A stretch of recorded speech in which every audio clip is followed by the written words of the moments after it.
દાહોદ શહેરમાં 6 વર્ષીય બાળકી જોડે શારીરિક અડપલાનો બનાવ બન્યો છે.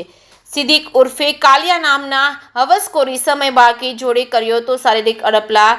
બાળકીના પિતાએ દાહોદ એ ડિવિઝનમાં નોંધાવી છે ફરિયાદ. પોલીસે પોસ્કો એક્ટ અંતર્ગત ગુનો નોંધી આરોપીની ધરપકડ કરી. ઘરની નજીક અવાવરૂ જગ્યામાં બંધ પડેલી ગાડીમાં બાળકીને લઈને શારીરિક અડપલા કર્યા હતા. કસ્બા વિસ્તારમાં નાની બાળકી જોડે અડપલા કરનાર હવસખોર ઈસમની ધરપકડ કરાઈ છે. પોલીસે પોસ્કો એક્ટ અંતર્ગત ગુનો નોંધી વધુ તપાસ હાથ ધરી છે. જેકેસી ગુજરાતી સાથે નાગેશ્વર સેન, દાહોદ. ગઈકાલે દાહોદ એ ડિવિઝન પોસ્ટ વિસ્તારના કસ્બા વિસ્તારમાં આવેલો વિસ્તાર છે. ત્યાં એક ઘટના ઘટી હતી, જેમાં એક નાની ભૂખ બળનાર બાળા છે. તેમને એના બાજુમાં રહેતો વ્યક્તિ જેનું નામ છે સિદ્દીક ઉર્ફે કાલિયા યુસુફ ચાંદ.